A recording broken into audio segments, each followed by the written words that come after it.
Hello दोस्तों, स्वागत है आपका अपने परिवार में। तो दोस्तों, कल हमने इसका पहला सेट पढ़ लिया था। इस बुक से हम सभी एग्ज़ाम की दृष्टि से इम्पोर्टेंट जीएस पढ़ने जा रहे हैं। ये कौन सी बुक है? यूथ कंपटीशन की बुक है। आप इसको जानते होंगे, बहुत ही अच्छी बुक है। तो दोस्तों, इससे कुछ बाहर जीएस पूछा ही नहीं जाता। और ये आरआरबी जो वैकेंसी आ रही हैं, पेपर आ रहे हैं ग्रुप डी के, उसके लिए यह बहुत ही इम्पोर्टेंट है, जिसमें सारा प्रीवियस ईयर के क्वेश्चन पूछे हुए हैं। तो हमने इससे पिछले के क्वेश्चन जो थे पिछली वीडियो में कवर कर लिए थे। हम अपने चैनल पर प्लेलिस्ट बना देंगे, आप वहां पर जाकर उनको चेक कर सकते हैं। तो चलिए, टाइम वेस्ट ना करते हुए हम शुरुआत करते हैं। बिल्कुल डिटेल में पढ़ेंगे। हमारा पहला क्वेश्चन है आज का, विनय और सूत पिटक इनमें से किसकी शिक्षाओं के संकलन हैं? तो दोस्तों, इसका राइट आंसर है गौतम बुद्ध। इन्होंने विनय पिटक और सूत पिटक, यह इनकी शिक्षाओं के ही संकलन है। इसके बारे में कुछ पढ़ लेते हैं। त्रिपिटक जो है बौद्ध धर्म ने सर्वाधिक महत्वपूर्ण है। बुद्ध की मृत्यु के बाद उनकी शिक्षाओं को संकलित कर 3 भागों में बांटा गया। इन्हीं को त्रिपिटक कहा गया। विनय पिटक, यह किससे संबंधित है? संघ से, संघ संबंधी नियम तथा आचार की शिक्षाएं। दूसरा है सूत पिटक। सूत पिटक किससे संबंधित है? धार्मिक सिद्धांत। तथा अभिधम्म पिटक जो है यह दार्शनिक सिद्धांत से संबंधित है। तो ये अलग अलग भी पूछे जा सकते हैं, तो आप इनको ध्यान रखेंगे। तथा तीनों के तीनों किसी भाषा में लिखे हुए हैं? पाली भाषा में लिखे हुए हैं। तो विनय पिटक किससे संबंधित है? आचार की, यानी कि आचार विचार की शिक्षाओं से। और सूत पिटक धार्मिक से, और दार्शनिक से अभिधम्म पिटक। तो दोस्तों, बिल्कुल डिटेल में पढ़ेंगे, आप टेंशन मत लीजिए। चलिए नेक्स्ट क्वेश्चन, गौतम बुद्ध के निम्नलिखित उपदेशों में से किसे अग्नि उपदेश के रूप में जाना जाता है? तो इसका राइट आंसर है आदित्य पर्याय सूत, जो है इसको अग्नि उपदेश के रूप में जाना जाता है। इसके बारे में कुछ पढ़ लेते हैं। आदित्य पर्याय सूत को अग्नि उपदेश के रूप में जाना जाता है। इस प्रवचन में बुद्ध 5 इंद्रियों और मन से वैराग्य के उत्पन्न माध्यम से दुख से मुक्ति प्राप्त करने का उपदेश देते हैं। कौन सी? हमारे मन की 5 इंद्रिय होती है ना, उसके बारे में। चलिए नेक्स्ट क्वेश्चन है, निम्नलिखित में से कौन सा एक प्राचीन बौद्ध ग्रंथ है? तो प्राचीन बौद्ध ग्रंथ जो है अभिधर्म कोश है। त्रिपिटक बौद्ध धर्म के प्राचीन ग्रंथ हैं। त्रिपिटक का आशय 3 पिटारियों से है। त्रिपिटक निम्नलिखित हैं, कौन कौन से? सूत पिटक, विनय पिटक, अभिधम्म पिटक। ये हमने पढ़े थे, आपको बार बार रिवीजन हो जाएगा, तो आपको वीडियो में ही ये याद हो जाएंगे। अभिधर्म कोश जो है प्राचीन बौद्ध धर्म ग्रंथ है। इसकी रचना आचार्य वसुबंध ने चौथी 5वीं शताब्दी में की थी। इस पुस्तक को चीनी भाषा में अनुवाद हुएन सांग ने किया था। यह चीनी यात्री जो है, जो हर्षवर्धन के समय पर भारत आया था, उसने इसका चीनी भाषा में अनुवाद किया था। नेक्स्ट क्वेश्चन, जातक कथाएं संबंधित हैं। तो जातक कथाएं किससे संबंधित हैं? बौद्ध धर्म से। बौद्ध धर्म में जातक कथाएं होती थी। जातक कथाएं साहित्यिक रचनाएं हैं जो गौतम बुद्ध के पिछले जन्मों के बारे में बताते हैं। बौद्ध ग्रंथ त्रिपिटक का भाग है। बौद्ध धर्म की स्थापना गौतम बुद्ध ने 5वीं शताब्दी में ईसा पूर्व की थी। इनका जन्म 563 ईस्वी में हुआ था, आप सभी जानते हैं। पिछली वीडियो में भी हम यह पढ़ चुके हैं। जिसने पिछली वीडियो नहीं देखी हो तो आप प्लेलिस्ट चेक कर सकते हैं। नेक्स्ट क्वेश्चन है, बुद्ध चरित नामक महाकाव्य किसने लिखा था? तो बुद्ध चरित जो है अश्वघोष ने लिखा था। बुद्ध चरित महाकाव्य के लेखक अश्वघोष हैं। बुद्ध चरित संस्कृत का महाकाव्य है। इसकी रचना 2वीं शताब्दी में हुई। इस महाकाव्य में गौतम बुद्ध का जीवन चरित्र वर्णन है। बुद्ध चरित में 28 सर्ग हैं, जिसमें 14 सर्गों तक बुद्ध के जन्म के बुद्धत्व प्राप्ति का वर्णन है। अश्वघोष की अन्य भी रचनाएं हैं, कौन कौन सी हैं? ये इंपॉर्टेंट नहीं है, इनको हम नहीं पढ़ रहे। कुछ नागार्जुन की पढ़ लेते हैं। नागार्जुन की कुछ है। नागार्जुन शून्यवाद और तथा माध्यमिक मत के प्रख्यात बौद्ध आचार्य थे। कौन थे? शून्यवाद के। तो ये पूछा जाता है कई बार, नागार्जुन। ये इंपॉर्टेंट है, इसलिए हमने ये पढ़ा। नेक्स्ट क्वेश्चन है, निम्नलिखित में कौन सा स्थल बौद्धों के तीर्थ स्थलों से संबंधित नहीं है? तो इसका राइट आंसर है ग्वालियर। जबकि ये तीनों हैं, कौन कौन से? बौद्ध है, सारनाथ है, कुशीनगर है। क्योंकि बोध गया में उनको ज्ञान की प्राप्ति हुई, सारनाथ में उन्होंने अपना उपदेश दिया, और कुशीनगर में इनके महापरिनिर्वाण में इनके मृत्यु हुई बौद्ध की, महात्मा बुद्ध की। तो इसलिए तीनों ही संबंधित हैं। ये हमने पढ़ लिया, तो ये आप इसको पढ़ लेना आराम से, वीडियो को रोककर। ये हमने आपको बता दिया इसके बारे में। नेक्स्ट क्वेश्चन है, गौतम बुद्ध का जन्म कब और कहाँ हुआ था? तो गौतम बुद्ध का जन्म दोस्तों आप सभी जानते हैं, इनको एशिया का पुंज भी कहते हैं, यानी कि लाइट ऑफ एशिया भी कहते हैं। तो इनका जन्म जो है लुम्बिनी में हुआ था। ये नेपाल के लुम्बिनी में। गौतम बुद्ध का जन्म 563 ईसा पूर्व कपिलवस्तु के लुम्बिनी में हुआ था। यह वर्तमान में कहाँ पर है? नेपाल में। इनके पिता का नाम क्या था? शुद्धोधन था। इनकी माता का नाम महामाया था, लेकिन जब इनकी माता की मृत्यु हो गई थी बचपन में, तो इनकी मौसी प्रजापति गौतमी ने ही इनका पालन पोषण किया। इनके बचपन का नाम क्या था? सिद्धार्थ। आप रिवीजन कर लेते हैं, आप ज़्यादातर तो जानते होंगे इन बातों को। फिर है गौतम बुद्ध का विवाह 16 वर्ष की अवस्था में यशोधरा के साथ हुआ था। इनके पुत्र का नाम राहुल था। गौतम बुद्ध के गृह त्याग को बौद्ध धर्म में महाभिनिष्क्रमण कहा गया, ये इंपॉर्टेंट बात है। और बुद्ध ने अपना प्रथम उपदेश सारनाथ में दिया, जिसको धर्म चक्र परिवर्तन कहा गया। तो इंपॉर्टेंट बात हमने इसमें पढ़ ली। चलिए, तो दोस्तों पूरी बुक हम इसी तरह कराने वाले हैं, आपके पूरी जीएस समझ में आ जाएगी। नेक्स्ट क्वेश्चन है, रिवीजन हो जाएगा आपके एकदम से। उस बौद्ध ग्रंथ का नाम बताइए जिनमें भिक्षुओं के लिए नियमों का उल्लेख है। तो इसका राइट आंसर है विनय पिटक। विनय पिटक में भिक्षुओं के लिए उल्लेख है। जैसे बौद्ध धर्म के 3 पिटक हैं, कौन कौन से? बौद्ध विनय पिटक, सूत पिटक और अभिधम्म पिटक। तो सूत पिटक में जो है बुद्ध के धार्मिक विचार एवं उपदेश हैं, और विनय पिटक में संघ और भिक्षुक उसके लिए, अभी बताया ना, भिक्षुओं के लिए किसमें है? विनय पिटक में नियम बनाए गए हैं। जबकि अभिधम्म पिटक में बौद्ध मतों के दार्शनिकों की व्याख्या की गई है। अलग अलग मत होते हैं ना सबके, तो उस तरह से उसके दार्शनिक जो थे उनके बारे में बताया गया है। इस पिटक का संकलन अशोक के समय में संपन्न तृतीय बौद्ध संगीति में मोगलीपुत्र तिस ने किया था। मोगलीपुत्र तिस ने किया था। तो अशोक के समय में कौन सी संगीति हुई थी? बौद्ध संगीति तीसरी। नेक्स्ट क्वेश्चन है, स्तूप क्यों बनाए गए थे? तो स्तूप जो है पवित्र स्मृति चिन्ह रखने के लिए बनाए गए थे, यादों को रखने के लिए। स्तूप निर्माण की परंपरा बहुत ही पुरानी है। वैदिक काल में सब समाधियों को मिट्टी के थूहों या टीलों के रूप में बना दिया जाता था। इन्हीं सब समाधियों को स्तूपों का आदि प्रारूप कहा गया है। तो समाधि की तरह से बना देते थे। इससे पहले इन उद्देश्य मात्र अस्थि संचय था, यानी कि उनको संभाल कर रखना है ऐसे करके याद के लिए। बाद में इसका विकास पवित्र स्मृति चिन्ह के रूप में हुआ। स्तूप निर्माण की परंपरा का वास्तविक इतिहास बौद्ध धर्म और जैन धर्म से ही शुरू हुआ था। नेक्स्ट क्वेश्चन है, 560 में किसका जन्म हुआ था? तो गौतम बुद्ध का जन्म 563 में हुआ था। और कहाँ हुआ था? लुम्बिनी में। मृत्यु कब हुई थी? 80 वर्ष की अवस्था में 483 में कुशीनगर, यानी कि कुशीनगर में इनका महापरिनिर्वाण हुआ था। महापरिनिर्वाण कहते हैं इनकी मृत्यु को, महापरिनिर्वाण। नेक्स्ट क्वेश्चन, किस वृक्ष के नीचे रानी माया देवी ने गौतम बुद्ध को जन्म दिया था? तो इसका राइट आंसर है साल का वृक्ष। साल के वृक्ष के नीचे गौतम बुद्ध का जन्म हुआ था। ये हमने अभी उसके बारे में सब कुछ पढ़ ही लिया है। तथा इनको ज्ञान की इसमें इंपॉर्टेंट बात जो है, गौतम बुद्ध को 6 वर्ष की कठिन तपस्या के बाद वैशाख पूर्णिमा की रात निरंजना यानी कि फाल्गु नदी के किनारे पर पीपल वृक्ष के नीचे जो है इनको ज्ञान की प्राप्ति हुई। तो ज्ञान की प्राप्ति को जैन धर्म में क्या कहा गया है? जैन धर्म में तो कैवल्य कहा गया है। नेक्स्ट क्वेश्चन, बौद्ध धर्म की नींव महान सच्चाइयों एवं किस किसने रखी थी? तो दोस्तों इसका राइट आंसर है 4 और 8। 4 महान सच्चाइयों एवं 8 अंगीय पथ पर रखी आधारित है बौद्ध धर्म की नींव। कौन कौन से हैं ये पढ़ सकते हैं हम आराम से, आप वीडियो को रोककर पढ़ लेना, हम वीडियो लंबी नहीं करना चाहते दोस्तों। नेक्स्ट क्वेश्चन है, निम्नलिखित में से कौन भगवान बुद्ध की 4 महान सच्चाइयों में से नहीं है? तो हमने पढ़ लिया था, उस पर भी आप पढ़ने के रोक जिसे हमने बोला है आपको। यदि इच्छाओं से छुटकारा नहीं मिलता तो दुखों से निवारण हो सकता है। यदि इच्छाओं से छुटकारा नहीं मिलता है तो दुखों से निवारण हो सकता है, ऐसा तो है नहीं, इसलिए ये गलत है। इसमें नहीं पूछा है ना दोस्तों। अगर इच्छाएं नहीं होंगी तो हमारे अंदर दुख भी नहीं होंगे, इसलिए जितनी ज़्यादा इच्छाएं होंगी उतने ही हमारे अंदर दुख हमारे रहेंगे। नेक्स्ट क्वेश्चन है, त्रिपिटक पवित्र धर्म ग्रंथ कौन से धर्म से संबंधित है? तो त्रिपिटक अभी बताया हमने बौद्ध धर्म से संबंधित है। इनको हमने कई बार पढ़ लिया, पाली भाषा में लिखे हुए हैं ये।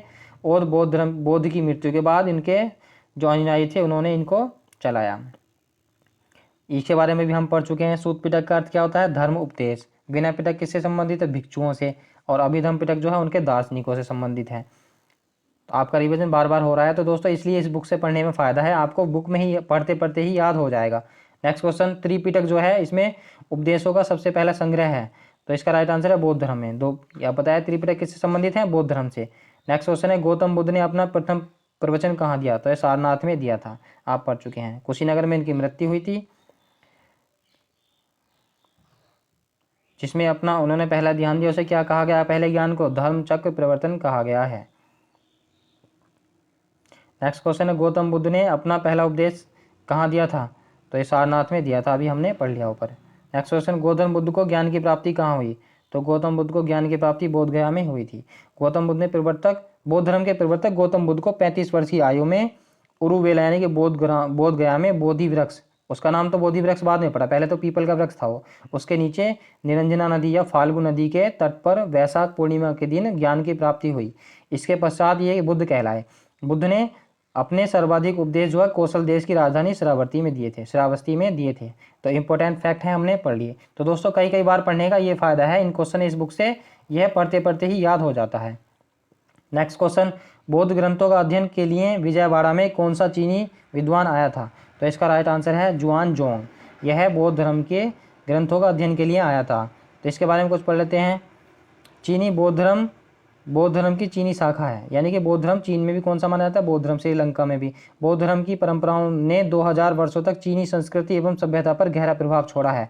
यह बौद्ध परंपराएं चीनी कला, राजनीति, साहित्य आदि में देखी जाती हैं। तो दुनिया की 65% से अधिक बौद्ध आबादी चीन में रहती है। नेक्स्ट क्वेश्चन है, बोध गया भारत के किस राज्य में स्थित है? तो बोध गया बिहार में स्थित है। नेक्स्ट क्वेश्चन, गौतम बुद्ध ने अपने उपदेशों में जन साधारण की भाषा कौन सी बताई है? तो इसका राइट आंसर है पाली। तो तीनों पिटक जो है उनके वो भी पाली भाषा में ही लिखे हुए हैं। जो जन साधारण की भाषा कौन सी थी उस टाइम पे? पाली भाषा। नेक्स्ट क्वेश्चन है, जातक कथाओं में किसके जन्म और किसके पूर्व जीवन का वर्णन मिलता है? तो जातक कथाओं में भगवान बुद्ध के ही जीवन का कहानियां मिलती हैं पढ़ने के लिए। नेक्स्ट क्वेश्चन, जैन धर्म और बौद्ध धर्म के उदय में भारत में कितने ईसा पूर्व शताब्दी से धार्मिक अशांति देखी गई थी? 6ठी शताब्दी ईसा पूर्व जो है अशांति थी भारत में। इस बार कई मामले में संक्रांति का काल था। इस काल में मगध साम्राज्य की स्थापना होती है, द्वितीय नगरीकरण घटित होता है तथा वैदिक धर्म की बढ़ती हुई रूढ़िवादिता, कट्टरता व शूद्रों के असंतोष से ने कई धर्मों को जन्म दिया और जैन व बौद्ध धर्म उसमें से प्रमुख थे। नेक्स्ट क्वेश्चन है, गौतम बुद्ध की माँ का क्या नाम था? तो गौतम बुद्ध की माँ का क्या नाम था? माया। जबकि उनकी मौसी का नाम क्या था? प्रजापति गौतमी, जिन्होंने उनका पालन पोषण किया था। प्रजापति गौतमी। दोस्तों एक क्वेश्चन और पूछा जाता है कि पहले बौद्ध धर्म अपनाने वाली पहली महिला कौन सी थी? तो यह इनकी मौसी ही थी। क्या नाम था उनका? प्रजापति गौतमी। नेक्स्ट क्वेश्चन है, और जब इन्होंने बौद्ध धर्म अपनाया था तो महात्मा बुद्ध ने एक ही बात बोली थी कि अब बौद्ध धर्म ज़्यादा दिन तक नहीं चलेगा। तो हम पढ़ लेते हैं इनके बारे में। इनकी माता के गौतम बुद्ध की माता का नाम माया देवी था, जो कोलिया गणराज्य की राजकुमारी थी। इनका विवाह शाक्य कुल के मुखिया शुद्धोधन के साथ हुआ, यानी कि सिद्धार्थ के पिता के साथ, गौतम बुद्ध के। इनके बचपन का नाम सिद्धार्थ था ना। तो बुद्ध के जन्म के 7 दिन पश्चात ही इनकी माता का निधन हो गया। इनकी मृत्यु के पश्चात इनका पालन पोषण प्रजापति गौतमी यानी कि इनकी मौसी ने किया था। नेक्स्ट क्वेश्चन, बौद्ध धर्म में दिए गए आचार के नियम और पंचशील सिद्धांत के नाम से जाना जाता है। तो इसका राइट आंसर है, हम पढ़ लेते हैं इसके बारे में। ऑथेंटिक आरआरबी ने नहीं माना है। तो बौद्ध धर्म ने भगवान बुद्ध के ने अष्टांगिक मार्ग का उपदेश दिया है। कौन से? अष्टांगिक मार्ग का दिया था। बौद्ध धर्म के अनुयायी इन्हीं मार्गों पर चलकर मोक्ष प्राप्त करते हैं। सम्यक दृष्टि, सम्यक संकल्प, सम्यक वाणी, सम्यक कर्मांत, सम्यक आजीविका, सम्यक व्यायाम, सम्यक स्मृति और सम्यक समाधि। आप इनको पढ़ सकते हैं। एक हिंदी में अर्थ भी लिखे हुए हैं। तो बुद्ध के पंचशील सिद्धांत जीवन के प्रति सकारात्मक दृष्टिकोण का भी कहते हैं। कैसे? प्राणी मात्र को हिंसा से विरत रहना, यानी कि हिंसा नहीं करनी चाहिए, चोरी नहीं करनी चाहिए, चोरी करने या जो दिया गया है उसी में खुश रहना चाहिए। लैंगिक दुराचार व व्यभिचार से विरत रहना चाहिए, यानी कि अलग रहना चाहिए। असत्य बोलने से भी दूर रहना चाहिए, सत्य बोलना चाहिए। अपरिग्रह यानी कि संपत्ति धन का संचय मत करो, धन को इकट्ठा मत करो। तो ये 5 उपदेश थे, आप इनको याद रख सकते हैं। नेक्स्ट क्वेश्चन है, वास्तुकला में मुख्य रूप से चैत्य, विहार, स्तूप और स्तंभ होते हैं। तो इसका राइट आंसर है बौद्ध धर्म के। बौद्ध धर्म में ही ये सब पाए जाते हैं, आप पढ़ सकते हैं। मठ है, जैसे मठ कहाँ पर है? बिहार में। स्तूप को क्या कहते हैं? अवशेष कहते हैं। और मंदिर और चैत्य जो इस प्रकार के स्तंभ बने हुए हैं, ये सब बौद्ध धर्म से ही सम्मिलित हैं। बोध गया में स्थित महाबोधि मंदिर जो है बौद्ध मठ का एक उदाहरण है। नेक्स्ट क्वेश्चन है, बौद्ध तीर्थ स्थान दांत का मंदिर कहाँ पर स्थित है? कौन सा मंदिर है? दांत का मंदिर। तो दोस्तों इसका राइट आंसर है श्रीलंका में। श्रीलंका में यह दांत का मंदिर स्थित है। श्रीलंका के कैंडी शहर में स्थित है। कैंडी के पूर्व राजशाही ने शाही महल परिसर में स्थित इस मंदिर में महात्मा बुद्ध के दांत रखे गए थे। कैंडी श्रीलंका के राजाओं की अंतिम राजधानी थी। वर्तमान में यह यूनेस्को के विरासत में शामिल है, विरासत धरोहर में। नेक्स्ट क्वेश्चन है, बोरोबुदुर बौद्ध मंदिर कहाँ पर स्थित है? तो यह इंडोनेशिया में स्थित है, बोरोबुदुर बौद्ध मंदिर। मध्य जावा प्रांत के मगेलोंग नगर में स्थित 750 से 850 ईस्वी के मध्य का यह महायान बौद्ध विहार है। यह आज भी संसार में सबसे बड़ा बौद्ध विहार है। इसका निर्माण 9वीं सदी में शैलेंद्र राजवंश के दौरान हुआ था। नेक्स्ट क्वेश्चन है, जहां यह मानते हैं कि भगवान बुद्ध ने अपना पहला उपदेश दिया था, उस स्मारक का नाम बताएं जिसे seat of the Holi Buddha कहा जाता है। तो इसका राइट आंसर है धमेक स्तूप सारनाथ। सारनाथ में ही पहला उपदेश दिया था ना महात्मा बुद्ध ने अपना। तो महात्मा बुद्ध ने अपना पहला उपदेश जो है सारनाथ में 5 ब्राह्मणों सन्यासियों को दिया था। इसी स्थान पर सम्राट अशोक ने धमेक स्तूप का निर्माण कराया। इनके द्वारा दिया गया यह पहला उपदेश जो है धर्मचक्र परिवर्तन कहलाया, जिसे seat of the Holi Buddha भी कहा जाता है। पवित्र बुद्ध की गद्दी, राजगद्दी। निम्नलिखित में से कौन सा एक बुद्ध की शिक्षाओं का संग्रह है? तो बुद्ध की शिक्षाओं का संग्रह क्या है? त्रिपिटक है। यहाँ हम ऊपर पढ़ चुके हैं, तीनों पिटक के बारे में पढ़ लिया कई बार। उसके बाद हम कुछ पारसी धर्म और यहूदी धर्म के बारे में पढ़ लेते हैं। बिल्कुल चैप्टर वाइज चलेंगे दोस्तों। उसके बाद हिस्ट्री पढ़ने के बाद हम पूरा भारतीय संविधान पढ़ेंगे।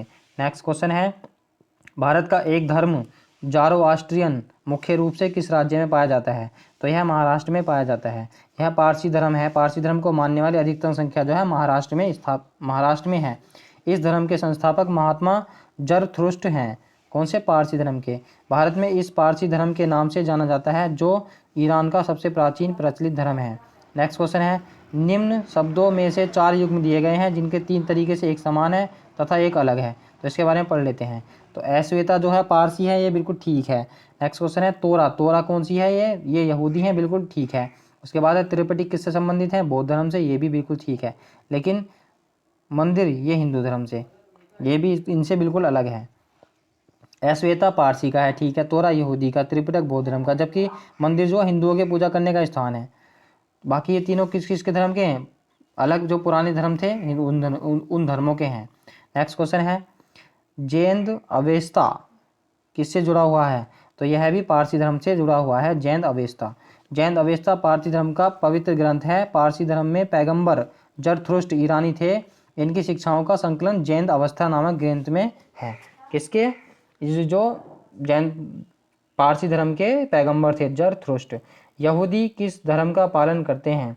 तो यहूदी जो है ये यहूदी धर्म का पालन करते हैं। यहूदियों का एक ईश्वरवादी धर्म यहूदी धर्म है, जिसका मानना है कि ईश्वर की उपस्थिति का अनुभव मानव गतिविधियों और इतिहास द्वारा होता है तथा ईश्वर अपना संदेश पैगंबरों के माध्यम से प्रेषित करता है। तो यहूदी लोग जो हैं अब्राहम, इसहाक और जैकब को अपने पितामह का मूसा को जो है मुख्य पैगंबर मानते हैं। यहूदी धर्म इजराइल और हिब्रू भाषाओं का राजधर्म है। अगला क्वेश्चन है, निम्नलिखित में से कौन सा यहूदी धर्म से संबंधित है? तो इसका राइट आंसर है ए यहूदी धर्म से तोरा इससे संबंधित है, अभी हमने पढ़ाई था ऊपर। Next question. अब दोस्तों इसमें मौर्य साम्राज्य के बारे में हम कुछ पढ़ते हैं। इसके बाद मौर्य साम्राज्य आया था ना, तो मौर्य साम्राज्य 326 ईसा पूर्व में भारत पर आक्रमण करने के लिए सिकंदर ने सबसे पहले किस नदी को पार किया था? तो इसका राइट आंसर है सिंधु नदी को। सिंधु नदी को ही पार किया था सिकंदर ने। 326 ईसा पूर्व में सिकंदर ने भारत पर आक्रमण किया। सिंधु नदी को पार करने के बाद वह तक्षशिला की ओर बढ़ा। उसके बाद उसने झेलम और चेनाब नदियों के बीच स्थित पंजाब के राजा कौन थे? पोरस के साथ युद्ध हुआ था। पोरस का युद्ध हुआ था 326 में। इस लड़ाई में हाइडे स्पीच या झेलम या वितिस्ता के युद्ध के नाम से जाना जाता है। इस युद्ध में पोरस की हार हुई, लेकिन जो है सिकंदर ने उनको राज्य वापस लौटा दिया और कहा कि मुझे भारत जीतने पर मेरी सहायता करना, तथा सिकंदर की जो पत्नी है उसने उसके हाथ कलाई पर राखी बांधी। नेक्स्ट क्वेश्चन है, मध्य प्रदेश में भगवान बुद्ध के सम्मान में सम्राट अशोक द्वारा बनवाया गया बौद्ध स्मारक कौन सा है? तो इसका राइट आंसर है सांची का स्तूप। यह बहुत ही इंपॉर्टेंट है और सबसे बड़ा भी समझाते हैं। सांची का स्तूप का निर्माण सम्राट अशोक द्वारा 3री सदी ईसा पूर्व में भगवान बुद्ध के सम्मान में कराया गया था। सांची भारत के मध्य राज्य में स्थित रायसेन जिले में बेतवा नदी के तट पर स्थित है। छोटा सा गांव है। रायसेन जिले में एक अन्य विश्व पर्यटक स्थल भीमबेटका भी है, जिसमें हम पिछली वीडियो में पढ़ चुके हैं उसके बारे में, भीमबेटका की गुफाओं के बारे में। सांची स्तूप को वर्ष 1989 में 1989 में यूनेस्को की विश्व विरासत में सूची में शामिल किया गया। अब कितनी है? 40 हैं भारत में। नेक्स्ट क्वेश्चन है, सांची के स्तूप का निर्माण किसने कराया था? तो सांची का स्तूप का निर्माण हमने अभी पढ़ लिया था, अशोक ने कराया था। नेक्स्ट क्वेश्चन, बौद्ध धर्म से संबंधित प्रख्यात भवन, संरचना, धामेक, स्तूप यह किससे संबंधित है? तो इसका राइट आंसर है मौर्य। ये सब मौर्य वंश में ही ज़्यादा बनाए गए थे। नेक्स्ट क्वेश्चन है, बौद्ध धर्म जो है धम्मेक सूत स्तूप कहाँ पर है? तो धम्मेक स्तूप जो सारनाथ में है। किसने बनाया था? अशोक ने बनवाया था। क्यों बनवाया था? क्योंकि उन्होंने अपना महात्मा बुद्ध ने अपना पहला उपदेश वहीं पर दिया था। नेक्स्ट क्वेश्चन, तृतीय बौद्ध संगीति का आयोजन किसके द्वारा किया गया? तो तृतीय जो हुई थी अशोक के काल में हुई थी। इसके बारे में कुछ पढ़ लेते हैं। 250 ईसा पूर्व में हुई थी यह। अशोक के द्वारा पाटलिपुत्र में इसको कराया गया था। इसकी अध्यक्षता मोगलीपुत्र तिस के द्वारा की गई थी। इसका उद्देश्य जो था संघ भेद के विरुद्ध कठोर नियमों का प्रतिपादन करके बौद्ध धर्म को स्थायित्व प्रदान करना था। नेक्स्ट क्वेश्चन है, चंद्रगुप्त मौर्य वंश के संस्थापक थे। भारतीय इतिहास में उनके शासन के बारे में निम्नलिखित में से कौन सा कथन गलत है? यह हम पढ़ लेते हैं। उन्होंने सिकंदर यानी कि अलेक्जेंडर से मुलाकात की और उसकी सेना में शामिल हुए ताकि मैसेडोनिया युद्ध कौशल सीख सकें। तो ये तो गलत है। नेक्स्ट क्वेश्चन, बैरम खां उनका सबसे अच्छा सहयोगी, ये भी गलत है दोस्तों। ये पहला ठीक है। बैरम खां जो है ये तो अकबर के काल का, यहाँ तो नाम गलत ही आया उसका। फिर उसके बाद चंद्रगुप्त मौर्य को पहले अखिल भारतीय यानी कि लगभग साम्राज्य की स्थापना का श्रेय जाता है। बिल्कुल ठीक है। मौर्य वंश की स्थापना किसने की थी? चंद्रगुप्त मौर्य ने ही की थी। और उस तभी से हमारा पूरा भारतीय, क्योंकि उसके पास शक्ति बहुत ही ज़्यादा थी और उनके जो गुरु थे कौटिल्य, उनका नियम, उनके जो दिमाग था। नेक्स्ट क्वेश्चन, साम्राज्य के पुरातात्विक साक्ष्य कई कस्बों और शहरों के अस्तित्व को दर्शाते हैं, जिसमें सबसे प्रमुख राजधानी पाटलिपुत्र है। यह भी बिल्कुल ठीक है। तो यही बैरम खां वाला गलत है। नेक्स्ट क्वेश्चन, अशोक तर्क सिद्ध रूप से प्रारंभिक भारत के सबसे प्रसिद्ध शासक थे जिसने कलिंग पर विजय प्राप्त की। तो वह किसके पोते थे? अशोक। तो अशोक जो है दोस्तों चंद्रगुप्त मौर्य के पोते थे, क्योंकि चंद्रगुप्त मौर्य का जो बेटे थे उनका नाम क्या था? बिंदुसार, और उनके बेटे का नाम क्या था? अशोक था। इन्होंने 261 जो ईसा में युद्ध लड़ा कलिंग में और इतनी मारकाट बताई, तो फिर उनका बाद में मन बदल गया और इन्होंने जो है बौद्ध धर्म धारण कर लिया, सब मारकाट छोड़कर अपनी तलवार वगैरह त्याग कर। तो इस यह किससे पता चलता है? अशोक के 13वें शिलालेख से पता चलता है। राज्याभिषेक के जो 8वें वर्ष बाद ही है युद्ध था। तो दोस्तों आज के लिए बस इतना ही रहने देते हैं, बाकी क्वेश्चन हम कल पढ़ेंगे। आप इसी तरह से पूरी बुक पढ़ने के लिए वीडियो में अंत तक जरूर बने रहना, हमारे चैनल को सब्सक्राइब कर लेना।